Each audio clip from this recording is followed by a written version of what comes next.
Hi hello అందరికీ నమస్తే. నేను మీ రవీందర్. తెలంగాణ రాష్ట్రంలో ఎవరు అధికారంలోకి వస్తారు, ఎవరు ముఖ్యమంత్రి అవుతారనే చర్చ ఎన్నికలకు ముందు చాలా పెద్ద ఎత్తున జరిగింది.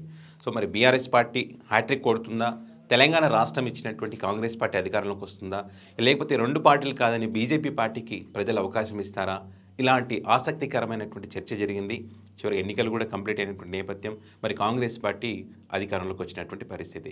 సో తెలంగాణ రాష్ట్రం అయితే అయిపోయింది. ఇక ఆంధ్రప్రదేశ్ మీద అందరూ కూడా ఆసక్తిగా ఎదురు చూస్తున్నారు. ఆంధ్రప్రదేశ్లో మళ్ళీ ఎన్నికలు జరగబోతున్నాయి, ఎప్పుడు జరగబోతున్నాయి, ఎవరు గెలిచే అవకాశం ఉంది, జగన్మోహన్ రెడ్డి గారు రెండోసారి ముఖ్యమంత్రి అవుతారా, లేకపోతే టీడీపీ అండ్ జనసేన కలిసి ప్రభుత్వాన్ని ఏర్పాటు చేయబోతుందా, ఒకవేళ ఏర్పాటు చేస్తే కనుక మరి పవన్ కళ్యాణ్ గారికి ముఖ్యమంత్రి అయ్యేటువంటి అవకాశం ఉంటుందా, ఇలా రకరకాల చర్చలు జరుగుతున్నటువంటి క్రమంలో మరి నేను ఏదైతే మంత్రివర్గ సమావేశంలో రాష్ట్ర ముఖ్యమంత్రి జగన్మోహన్ రెడ్డి గారు అయితే కొన్ని వ్యాఖ్యలు చేశారు.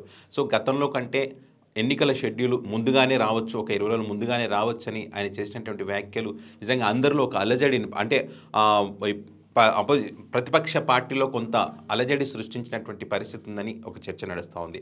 ఎందుకు ఏం జరగబోతోంది, మరి ముందుగానే ఎలక్షన్స్ వస్తాయనేటువంటి ఒక చర్చ జరుగుతున్నటువంటి క్రమంలో మరి రాజకీయ విశ్లేషకులు అదేవిధంగా పొలిటికల్ సర్కిల్లో కూడా ఖచ్చితంగా ఎన్నికలైతే మార్చి మాసంలో వచ్చేటువంటి అవకాశం లేదు.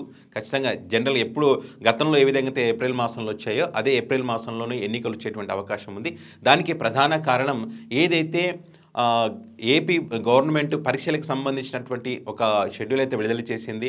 మార్చి మాసంలో మొదలు పెడితే, అంటే 1వ తారీఖు నుంచి మొదలు పెడితే చివరికి వరకు కూడా ఇంటర్ ఎగ్జామ్స్ అదేవిధంగా 10th class exams already fix చేయబడ్డాయి. కాబట్టి మరి ఖచ్చితంగా ఆ మాసంలో ఎగ్జామ్స్ పెట్టుకొని ఎన్నికలు వెళ్ళేటువంటి అవకాశం అయితే ఏమాత్రం లేదు. కాబట్టి అదే కాకుండా ఫిబ్రవరిలో కూడా వచ్చేటువంటి అవకాశం లేదు. కాబట్టి ఖచ్చితంగా ఏప్రిల్ మాసంలోనే ఎన్నికలు వచ్చేటువంటి అవకాశం ఉందనేటువంటిది పెద్ద ఎత్తున వినిపిస్తున్నటువంటి మాట.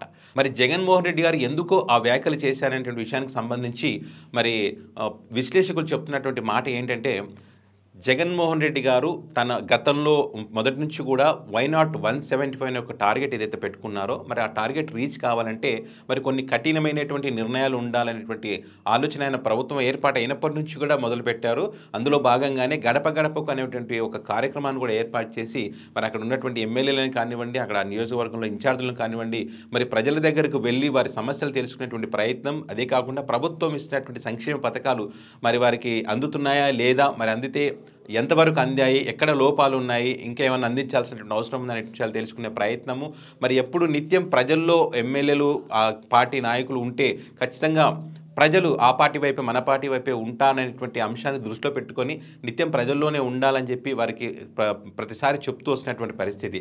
సో ఇప్పుడు ఎలక్షన్స్ దగ్గర పడుతున్నాయి కాబట్టి అటు టీడీపీ పార్టీ కానీ జనసేన పార్టీ కానీ మరి అదేవిధంగా వారికి అనుకూలంగా ఉన్నటువంటి మీడియా కూడా మరి ఏదైనా కుట్రలకు తెరలేపేటువంటి అవకాశం ఉంటుంది.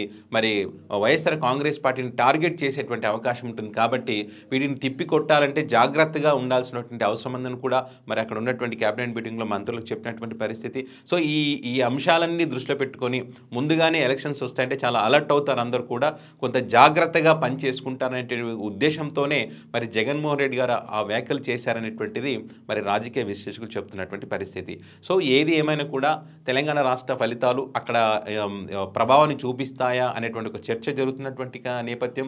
అదేవిధంగా ఈ మధ్యకాలంలో వచ్చినటువంటి సర్వేలు కూడా మనం చూస్తూ ఉన్నాం. వైఎస్ఆర్ కాంగ్రెస్ పార్టీకి అనుకూలంగా ఉన్నటువంటి పరిస్థితి.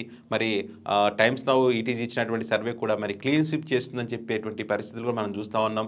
మరి ఆ సర్వేలు ఎంతవరకు నిజమవుతాయి ఏందనేటువంటిది మరి ఎన్నికలు జరిగిన తర్వాతే చెప్పడానికి అవకాశం ఉంటుంది. ఒకసారి అది ఫెయిల్ అవ్వచ్చు, ఒకసారి సక్సెస్ అవ్వచ్చు. కానీ ప్రజల మనసులో ఏముంది, ప్రజలు ఎవరికి మళ్ళీ పట్టం కట్టేటువంటి అవకాశం ఉందనేటువంటిది అది ప్రజల చేతుల్లోనే ఉంటుంది. ఎందుకంటే మన తెలంగాణ రాష్ట్రంలో కూడా చూసాం, కొన్ని సర్వే సంస్థలు మళ్ళీ బీఆర్ఎస్ పార్టీ వస్తుందని చెప్పినప్పటికీ మరి కాంగ్రెస్ పార్టీ అధికారంలోకి వచ్చిన పరిస్థితి ఉంది.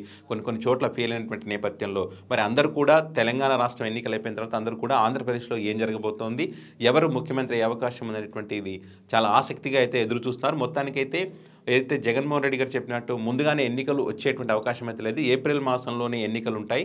ఖచ్చితంగా అప్పటిదాకా మరి ప్రజలు ఇచ్చే తీర్పు ఎలా ఉండబోతుంది అనేటువంటిది మాత్రం అప్పటిదాకా వేచి చూడాల్సినటువంటి పరిస్థితి.